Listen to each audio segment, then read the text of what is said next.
मुकेश 26 साल का एक खूबसूरत और होनहार नौजवान था। जब राज्य प्रशासनिक सेवा की परीक्षा पास कर वो अपने ही गृह जिले में एक उच्च पद पर आसीन हो गया, तब उसके सामने विवाह के लिए एक से बढ़कर एक खूबसूरत, पढ़ी लिखी, ऊंचे खानदान की रईस और नौकरीशुदा लड़कियों के रिश्ते की लाइन सी लग गई थी। मुकेश भली भांति जानता था कि शादी ब्याह कोई बार बार होने वाला काम नहीं है।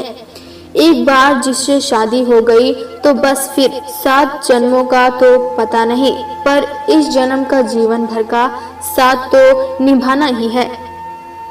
बचपन में ही एक सड़क दुर्घटना में पिताजी की मौत के बाद मां ने कितनी कठिनाइयों से उसे पाल पोस कर बड़ा किया था, उसका भी उसे बखूबी अंदाजा था।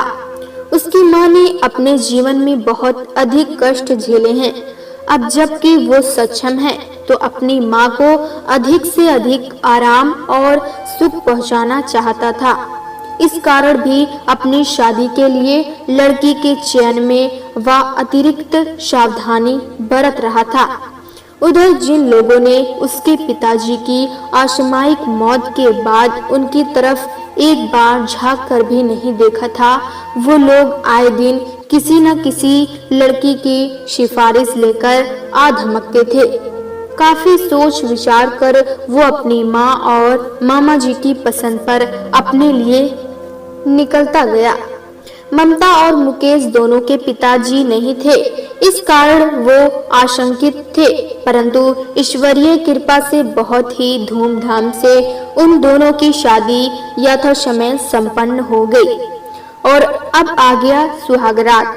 सुहागरात कितनी मिठास है इस शब्द में। हर युवक युवती इस खूबसूरत पल का सालों इंतजार करते हैं। इसके लिए वो कई प्रकार सपने बुनते हैं। आज जब उसकी सुहागरात है तो पता नहीं क्यों समय के साथ साथ उसकी घबराहट भी बढ़ती ही जा रही थी। वैसे रिश्ता तय होने के बाद वो लगभग रोज ही ममता से घंटों बात कर लेता, पर यूं आमने सामने, वो भी एक ही कमरे में, पता नहीं कैसे वो सिचुएशन को हैंडल करेगा। इसी उधेड़-बुन में अंततः वह समय भी आ गया जब उसकी चचेरी और ममेरी भाभीियों ने उसे उस कमरे में पहुंचा दिया जहां पर दुल्हन के वेश में उसके सपनों की रानी ममता उसका इंतजार कर रही थी। ऐसा नहीं है कि वो इस कमरे में आज पहली बार आया था, वो तो यही पला बड़ा था, पर आज उसकी भाभीियों ने उसे सुहाग कक्ष के रूप में दुल्हन की तरह सजा दिया था। उस पर खूबसूरत बेड पर उसकी दुल्हन ममता बैठी उसका इंतजार कर रही थी। सच, ममता आज नई दुल्हन के वेश में बहुत ही खूबसूरत लग रही थी, बिल्कुल पूरी लोक की राजकुमारी जैसी। किताबों और फिल्मों के माध्यम से प्राप्त जानकारी के मुताबिक मुंह दिखाई की औपचारिक से रस्म अदायगी और हीरे की अंगूठी उपहार में देने के बाद मुकेश बोला, ममता, आज मुझे पहली बार ये एहसास हो रहा है कि मोबाइल पर बातें करना कितना आसान होता है। पता नहीं क्यों आज मुझे तो खुद पर तरस भी आ रहा है। कितना बड़ा बेवकूफ हूँ मैं, ऐसा क्यों कह रही है जी? आप जैसे भी हैं बहुत ही अच्छे हैं। वो शर्माते हुए बोली, हाँ तुम भी तो भारतीय नारी जो ठहरी, अब तो ऐसा बोलना ही पड़ेगा। वो बोला, नहीं जी, ऐसी तो कोई बात नहीं है, पर आज आप ऐसा क्यों कह रहे हैं? वो शर्माते हुए पूछी, अरे भाई, तुम कितनी खूबसूरत लड़की हो, तुमसे तो मुझे प्यार मोहब्बत की बातें करनी थी, पर मैं ठहरा एक किताबी कीड़ा। पिछले 3 महीने से लगातार मैं तुमसे साहित्य, कला, खेल, संस्कृति, राजनीति और पर्यावरण की चर्चा ही करता रहा हूँ, जबकि मुझे तो तुमसे पर्यटन, फैशन, फिल्में और प्यार मोहब्बत की बातें करनी थी। वो किसी तरह रो में बोल गया, तो आप कर लीजिए ना। अभी कौन सी देर हो गई है? वो शर्माते हुए बोली, हाँ भी, अब तो जिंदगी भर वही करनी होगी। वैसे भी आज तो हमारी सुहागरात है, तो शुरुआत प्रैक्टिकल से करें। थियोरेटिकल क्लासेस तो जिंदगी भर चलती ही रहेगी ना। मुकेश उसकी हाथों को हाथ में लेकर बोला, मुकेश जी, आज तो मैं बहुत ही ज्यादा थक गई हूँ। सिर में बहुत दर्द भी हो रहा है, नींद भी आ रही है। प्रैक्टिकल फिर कभी। ममता उम्मीदी आंखों से बोली।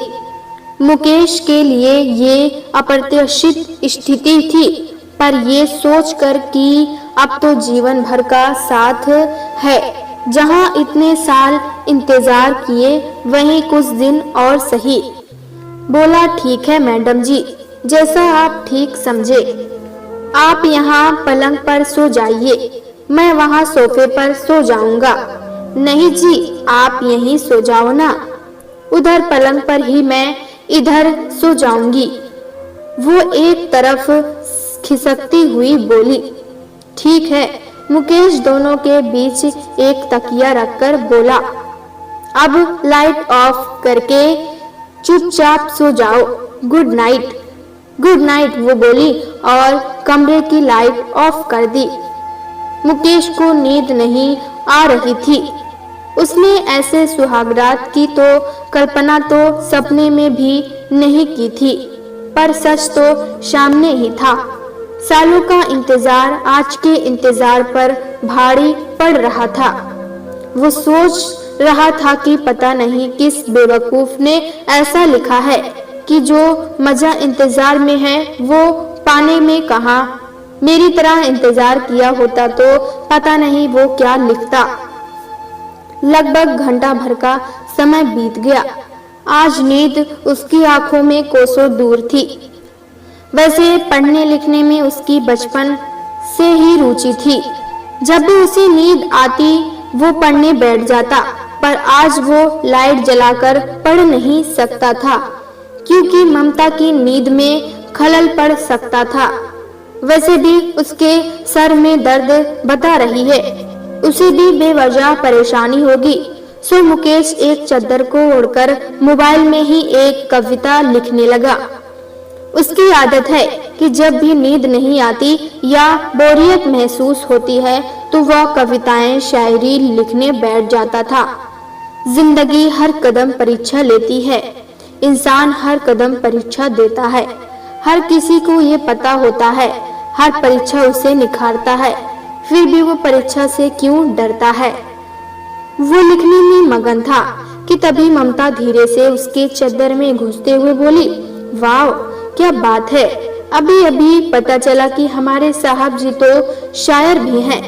इतनी रात गए, वो भी सुहागरात को किसके लिए शायरी लिखी जा रही है। चौंक पड़ा था वो। बोला, अरे ममता, तुम अभी तक सोई नहीं हो क्या? या फिर एक झपकी मार चुकी हो? नींद नहीं आ रही है मुझे। किससे चैटिंग हो रही है आपकी? जरा हमें भी तो बताइए। चले वह शरारत से बोली, अब तक वो जिससे चैटिंग होती थी वो कर नहीं सकता। वो बोला, क्यों, मैं आपको कभी किसी से चैटिंग के लिए मना नहीं करूंगी। ममता बोली, अरे यार, बाजू में सो रहे इंसान से भला कोई कैसे चैटिंग कर सकता है। मुकेश बोला, सही कह रहे हैं जी आप, पर प्यार मोहब्बत की प्रैक्टिकल क्लास तो शुरू कर ही सकते हैं। दरअसल मैं परखना चाह रही थी कि आपको मेरी इच्छा ना इच्छा की कितनी परवाह है। वह मुकेश की बाहों में समाते हुए बोली, तो इस परीक्षा का रिजल्ट कैसा रहा? मुकेश की पकड़ मजबूत होती जा रही थी। First class first. बधाई हो साहब जी, आपको 100 में से 100 अंक मिले हैं। वो मुकेश के गालों में चुंबन की झड़ी लगाते हुए बोली। प्यारे दोस्तों, अगर ये कहानी आपको पसंद आए तो लाइक सब्सक्राइब करना ना भूलें।